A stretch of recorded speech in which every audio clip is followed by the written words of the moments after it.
تو بچے کی گھر میں موجودگی یہ بہت ضروری ہے، پیرنٹس کے لیے بہت ضروری ہے، والدین کے لیے، ماں کے لیے، باپ کے لیے، دونوں کی صحت کے لیے بچے کا ہونا ضروری ہے۔ لوگ اکثر کہتے ہیں والدین بچوں کو پالتے ہیں، میں کہتا ہوں بچے جتنا والدین کو پالتے ہیں نا، والدین اتنا بچوں کو نہیں پالتے۔ بچہ خود ماں باپ کو پالتا ہے، یعنی پالنے کا مطلب ان کی ذہنی تفریح کا ذریعہ بنتا ہے۔ ماہر نفسیات کہتے ہیں دماغی درجنوں بیماریوں کا علاج چھوٹا بچہ ہے، اتنی خوشیاں دیتا ہے چھوٹا بچہ۔ اور ہمارے ہاں دیکھو کہ ایک غیر مسلموں سے آئی ایک چیز، جو نیچر سے ہٹ کر زندگی گزار رہے ہیں وہ ہمیں بھی نیچر سے ہٹا رہے ہیں۔ تو گھروں میں رونقیں ختم ہو گئی، ہزار گز کے بنگلے ہیں، اور دیواروں کو دیکھ دیکھ کے جناب وہ میاں بیوی جو ہے نا دیواریں دیکھ دیکھ کے خوش ہو رہے ہوتے ہیں۔ میں کہتا ہوں وہ چھوٹا گھر جو بچوں سے بھرا ہوا ہو اس میں زیادہ خوشیاں ہیں ان ہزار گز کے بنگلوں سے جس میں 2-3 افراد رہتے ہوں۔ میرے تو ٹریولنگ بہت ہوتی ہے، میں ہر گھر میں جاتا ہوں، یعنی ہر طرح کے لوگوں میں ملتا ہوں، ہر طرح کے گھروں میں جانا ہوتا ہے۔ میں دیکھتا ہوں کہ جو غریب لوگ ہیں جن کی اولادیں ہیں اور وہ زیادہ خوش ہوتے ہیں ذہنی طور پر، الا یہ کہ خدا نخواستہ اولادوں میں کوئی قاتلانہ لڑائیاں ہو رہی ہوں وہ تو ایک الگ بات ہے، لیکن نارمل جو حالات ہیں اس کے حساب سے بات کر رہا ہوں، وہ زیادہ خوش ہوتے ہیں۔ اور میں ایسے گھروں میں بھی گیا ہوں، ہزار گز کے لگژری، اور وہاں جا کے دیواریں کاٹنا شروع کرتی ہیں، کھاتی ہیں دیواریں کہ کیا ہے یہ، کس کے لیے بنایا آپ نے، آپ کے تو اولاد ہی نہیں ہے، ایک آدھ بچہ ہے، اس کو اولاد تو نہیں کہتے، تو کیا ہو گیا؟ عقل کو ماتم کرنے کا دل کرتا ہے۔ جو خوشیوں کی زندگی تھی وہ گورے نے آپ سے چھین لی ہے، وہ مصنوعی خوشیاں آپ کو دے رہا ہے۔ دیکھو نیچر کا کوئی متبادل نہیں ہوتا، آج بھی لوگ چشموں کا پانی اور گرینری اور درخت اور اس ٹائپ کی چیزوں میں لوگ زیادہ سکون محسوس کرتے ہیں۔ اگر بنگلے بناتے بھی ہیں تو اس میں کوشش کرتے ہیں پھول لگانے کی، گارڈن بنانے کی، اس لیے کہ جو اطمینان جو نیچر میں جو انسان کو روحانی سکون ملتا ہے وہ نیچر سے ہٹ کے نہیں ملتا۔ تو آپ پالیں، کتے پالنا تو جائز نہیں ہے ضرورت کے بغیر، آپ باقی جانور پالیں، لیکن پہلے آپ اپنے بچوں کو پالیں۔ بچوں کو آپ پالیں گے تو انشاءاللہ پھر یہ ضرورت نہیں رہے گی آپ کو ان چیزوں کی۔ پھر بھی اگر پالنا ہے تو میں کہتا ہوں پھر بکریاں پالیں، گائے پالیں، بھینس پالیں، اس کا فائدہ بھی تو حلال جانور پالیں نا۔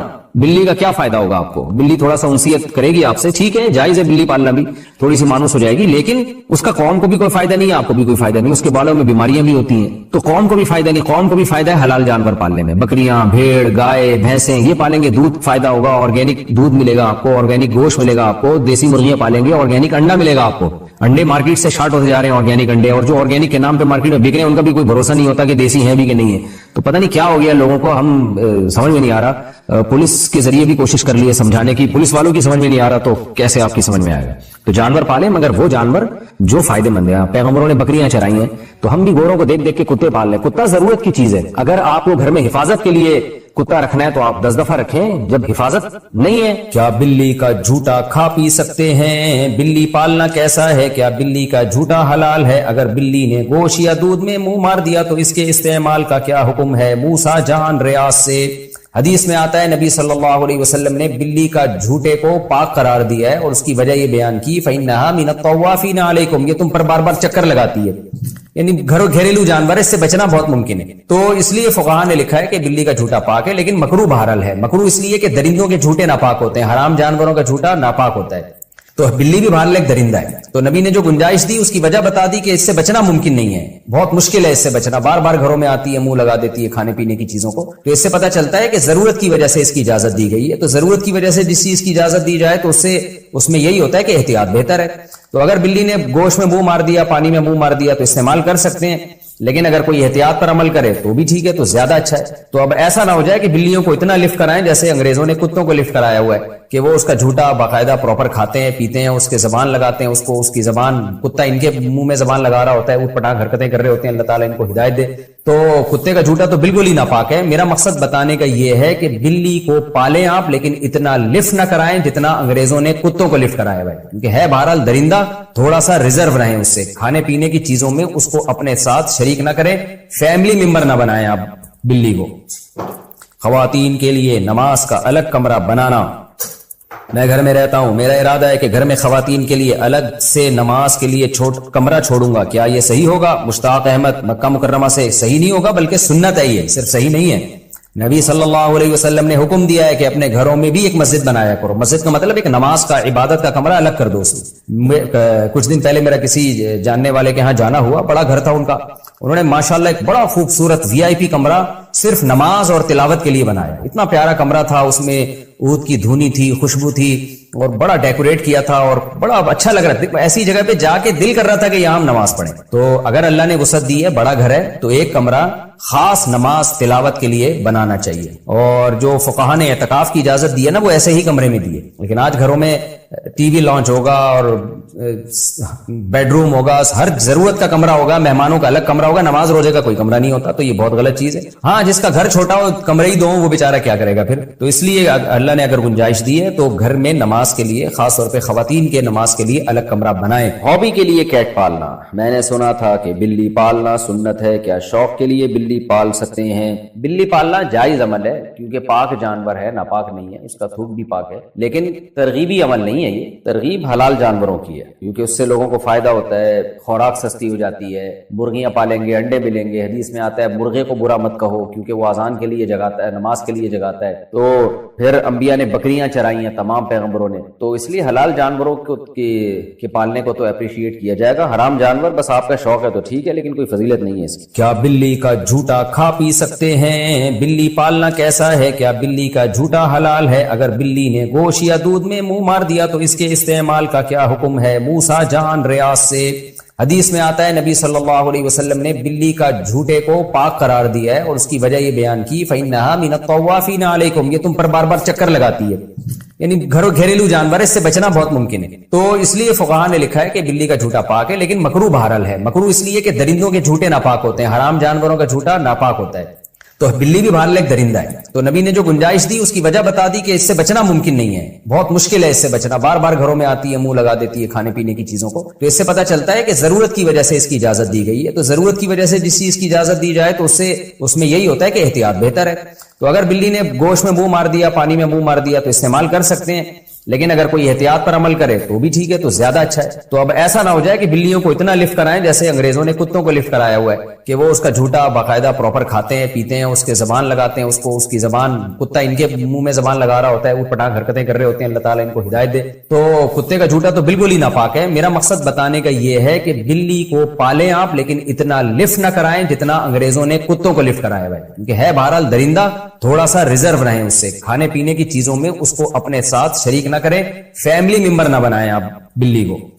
کیا بلی کا کاروبار حلال ہے؟ کیا بلیوں کا کاروبار کرنا جائز ہوگا؟ اگر ہم بلیاں پالیں اور بعد میں اسے بیچیں تو کیا یہ جائز ہے؟ عظما صاحبہ ممبئی سے. دیکھیے جائز تو ہے مگر مکروہ ناپسندیدہ ہے. نبی صلی اللہ علیہ وسلم نے بلی کے جو اجرت ہے, یعنی بلی کو آپ فروخت کر کے جو اس کا ثمن حاصل ہوتا ہے, اس کو آپ صلی اللہ علیہ وسلم نے اس کو ناجائز قرار دیا ہے. تو جمہور علماء وہاں جو کہتے ہیں کہ آپ صلی اللہ علیہ وسلم نے اس کو پسند نہیں کیا, اس سے مراد کراہت تنزیہی ہے, یعنی حرام. بعض علماء تو حرام ہونے کے قائل ہیں, لیکن جمہور علماء کہتے ہیں کہ وہاں مراد جو نبی نے منع کیا ہے, یعنی بلی کے جو قیمت ہے اس کو کھانے سے, تو یہ ممانعت حرام کے درجے میں نہیں ہے بلکہ کراہت تنزیہہ کے درجے میں, دوسرے دلائل کی روشنی میں. اس کی وجہ ہے کہ بلی کا جھوٹا حلال ہے, جھوٹا پاک ہے بلی کا, تو وہ ناپاک جانور نہیں ہے, تو اس لیے اس کے ناجائز ہونے کی اور کوئی وجہ نہیں ہے. البتہ اس حدیث کی روشنی میں بعض علماء کہتے ہیں کہ حرام ہے, لیکن جمہور علماء کہتے ہیں کہ مکروہ تنزیہی ہے. مکروہ تنزیہی کا مطلب ہوتا ہے اوائڈ کرنا, بچنا بہتر ہے. تو مشورہ میرا یہ ہے کہ اگر آپ نے کوئی بلی بیچ دی ہے تو اس کی قیمت اگر آ گئی ہے تو ٹھیک ہے, لیکن آئندہ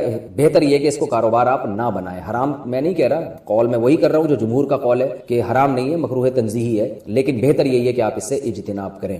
حلال جانوروں کا کاروبار کیا کریں, اس میں برکت ہوتی ہے, اس میں لوگوں کو فائدہ ہوتا ہے. بلیاں اگر معاشرے میں پھیلیں گی تو اس سے پبلک کو کیا فائدہ ہے؟ اگر گائے, بھینس, بکریاں, مرغیاں ان کا کام کریں گے, مرغیوں سے انڈے ملیں گے, بکریوں سے دودھ ملے گا, گوشت ملے گا, بکروں کے ریٹ مارکیٹ میں کم ہو جائیں گے جب بکروں کی پیداوار بڑھے گی, تو اس سے انسانیت کو فائدہ ہے اور انٹرٹینمنٹ بھی ہے. بکری بھی پل جاتی ہے, دمبے بھی پل جاتے ہیں. میرے دمبے آپ آ کے دیکھیں, 2 دمبے ایسے ٹائٹ خاندانی طریقے سے پلے ہوئے, کھا کے ماشاءاللہ مسٹنڈے بھی ہو رہے ہیں اور پل بھی گئے ہیں. بچے کھیلتے ہیں ان سے, وہ جب عصر کے بعد لے کے نکلتے ہیں, چھلانگے مارتے ہیں وہ. تو اگر آپ کو تفریح کرنی ہے تو وہ دمبوں سے بھی ہو سکتی ہے, گائے سے بھی ہو سکتی ہے. گائے کا بچہ کتنا خوبصورت ہوتا ہے ایسا, اور بھینس کا بچہ ایک نمبر کا سست ہوتا ہے. میں اکثر لطیفہ سناتا ہوں نا, بھینس کا بچہ ایسے کھیلتا ہے, بس اس کا کھیل یہی ہے, کان بیٹھ کے ہلاتا رہے گا, اس میں بھی مزہ آتا ہے. اور گائے کا بچہ ذرا اچھل کودتا ہے, بکری کا بچہ اور اچھل کود مچاتا ہے, ایسا خوش ہوتا ہے جب آپ اس کو اس کے پنجرے سے باہر نکالیں نا, ایسی چھلانگے مارتا ہے. تو حلال جانور پالیں, یہ کتے بلی جو ہے نا یہ مناسب نہیں ہے پالنا. یعنی کاروبار کرنا, پل جائے بلی تو ٹھیک ہے, کوئی ممانعت نہیں ہے, لیکن یہ کہ کاروبار ہی اگر کرنا ہے تو ان چیزوں کا کریں جن کے گوشت میں, جن کے انڈوں میں, جن کے دودھ میں اللہ نے برکت رکھی ہے. آپ صلی اللہ علیہ وسلم نے فرمایا مرغے کو برا مت کہو, لا تسبوا الدیک فانه یؤذن للصلاۃ, وہ اذان کے لیے جگاتا ہے، وہ نماز کے لیے جگاتا ہے تمہیں، تو یہ برکت والے جانور ہیں، حلال۔ تو حضرت سلیمان علیہ السلام کے اس واقعے میں بہت اسباق ہیں۔ ایک تو ہمیں یہ نالج پتہ چلی کہ جانوروں کا آپس میں ایک بہت مضبوط لنک ہوتا ہے جس میں وہ ایک دوسرے کو اطلاع بھی دے رہے ہوتے ہیں۔ دوسری بات ہمیں اس واقعے میں یہ پتہ چلی کہ چیونٹی یہ کہہ رہی ہے کہ سلیمان اور اس کا لشکر تمہیں روند ڈالے گا مگر ان کو پتہ بھی نہیں چلے گا۔ یہ جو پتہ بھی نہیں چلے گا نا، یہ بھی قرآن کے الفاظ لغو نہیں ہے، اس میں بھی حکمت ہے۔ کیا مطلب؟ پیغمبر جان کر یہ کام بولو نہیں کر سکتے۔ اس میں جانوروں پہ بھی ظلم سے روکا گیا ہے اور یہ احادیث سے ثابت ہے۔ نبی صلی اللہ علیہ وسلم نے فرمایا کہ پچھلی امتوں میں ایک پیغمبر تھے جن کو ایک چیونٹی نے کاٹا تو انہوں نے ساری چیونٹیاں جلا دی، تو اللہ نے ان پر وحی کر کے تنبیہ کی کہ کاٹا ایک نے تھا، سزا آپ نے سب کو کیوں دی؟ اس سے پتہ چلتا ہے کہ بلا وجہ چیونٹی مارنا بھی جائز بول لو نا بھائی نہیں ہے، خام خامے۔ ہاں گھر میں چیونٹیاں تنگ کر رہی ہیں تو وہ فنائل کا پوچھا ووچا لگا کے، وہ ایک الگ چیز ہے، وہ صفائی ستھرائی کے لیے، ویسا نہ ہو کہ ڈبے رکھ کے چیونٹیاں پالنا شروع کر دیں آپ بلا وجہ۔ یعنی وہ آپ کو گھر میں تو کیڑے مکوڑے تکلیف دیتے ہیں نا، لیکن تکلیف بھی نہیں دے رہے، خام خامے جانور کو جا کے مارنا یہ اسلام میں جائز بولو نہیں۔ آپ صلی اللہ علیہ وسلم نے چڑیا کو مارنے سے منع کیا ہے، اجازت دی ہے جس نے چڑیا کو ذبح کر کے کھانا ہو، شکار کے لیے، کھانے کے لیے اس سے مار رہے ہو تو ٹھیک ہے، خام خامے نشانے بازی کے لیے ٹھیک نہیں ہے۔ حضرت عبداللہ بن عمر نے کچھ بچوں کو دیکھا کہ مرغی کو باندھ کے، یہ کچھ لڑکے تھے مرغی باندھ کے نشانہ سیکھ رہے ہیں تیر اندازی کا، فرمایا نبی صلی اللہ علیہ وسلم نے اس عمل سے منع کیا ہے۔ نشانے بازی کسی بے جان پہ سیکھو، مرغیوں کو اس کا نشانہ، یہ ظلم ہے نا جانور کے اوپر، جو کام کسی دوسرے سے ہو سکتا ہے اس میں مرغی کو نشانہ کیوں بنا رہے ہو بھائی؟ مرغی کھانی ہے تو ذبح کر لو۔ اور آپ دیکھو چائنا والوں کو زندہ کتے کھولتی کڑھائی میں ڈال دیتے ہیں، انسانیت ہے یار۔ لیکن اسلام چونکہ اعتدال کا مذہب ہے، پہلے انسان ہے بعد میں جانور، اس لیے جہاں جانور انسان کی تکلیف کا سبب بنے گا تو پھر مارنے کا حکم ہے۔ مدینہ میں جب کتوں کی تعداد زیادہ ہو گئی تھی تو آپ نے صحابہ کو کتوں کے قتل کا حکم دیا، کیونکہ کتوں کی نسل بہت اسپیڈ سے بڑھتی ہے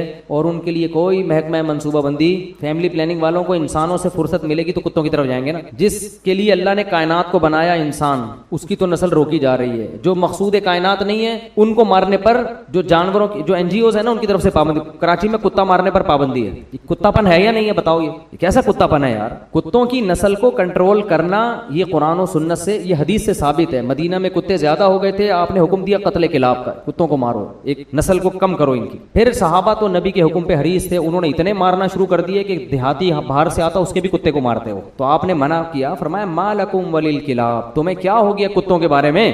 اللہ کی مخلوق ہے، چھوڑ دو اپنے حال پہ۔ کیا مطلب؟ کہ ہمیں کتے سے کوئی ذاتی دشمنی نہیں ہے کہ اس کی نسل ہی ختم کرنی ہے، اتنا کرنا ہے کہ انسانوں کو نقصان پہنچانا ختم کر دیں، جب کنٹرول میں آ گئے تو اب چھوڑ دو۔ تو یہ اعتدال ہے۔ بعض لوگوں کے ہاں جانوروں کے اتنے حقوق ہیں، NGOs بنی ہوئی ہیں، کتے لوگوں کو کاٹ رہے ہیں، بائکوں سے ٹکرا رہے ہیں، کراچی میں تو بہت ہو گئے ہیں، لیکن کہتے ہیں نا نا نا ان کتوں کو مت مارو۔ اور بعضوں کے ہاں ایسی زیادتی ہے کہ جلتے ہوئے زندہ کتے جلتی ہوئی کڑھائی میں ڈال کے کھا جاتے ہیں۔ وہ بہت سے دوستوں نے بتایا چائنا میں وہ کتا جب کڑھائی سے نکلتا ہے زندہ ہوتا ہے وہ، کیونکہ اسکن جب تک آپ کے اوپر ہے نا اور گلا نہیں کٹتا، آپ کسی کی موت آرام سے نہیں ہوتی، جلنے سے جلدی موت نہیں ہو جاتی انسان کی، تو وہ کس قدر جانور کے ساتھ ظلم ہے۔ مجھے تو وہ حدیث یاد آتی ہے کہ ایک عورت نے ایک بلی کو باندھ دیا اور کھلایا پلا رہے نہیں تو اللہ نے اس کی ساری نیکیوں کو اس ظلم کی وجہ سے ضائع کر دیا۔ تو کس قدر ظلم ہے۔ آپ صلی اللہ علیہ وسلم نے فرمایا جانور کو جب ذبح کرو تو ذبح میں بھی اس کو آرام پہنچاؤ، چھری تیز ہونی چاہیے، ایسے دانے والی نہیں ہونی چاہیے کہ گھنٹے پہ کاٹنے اس کو۔ اور